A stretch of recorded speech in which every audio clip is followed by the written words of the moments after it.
Wondering if you're burnt out? Well, research has shown the core dimension of burnout is emotional exhaustion.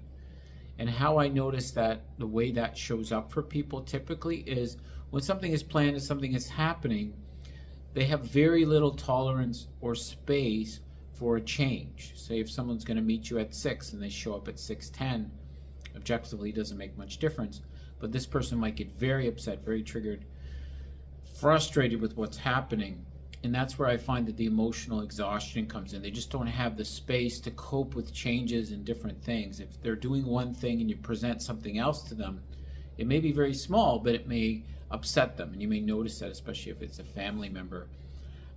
You're planning to go to Costco. You say, could we stop at this store on the way back? And they get very upset. So those are, the way to turn that around is not so much they're becoming irritated, angry, or frustrated, it's more they don't have the emotional capacity or space to cope with changes. That's one key part of it. The other ones that are pretty well known are, reducing, having less interest in certain things, apathy, indifference, not wanting to engage with people, etc.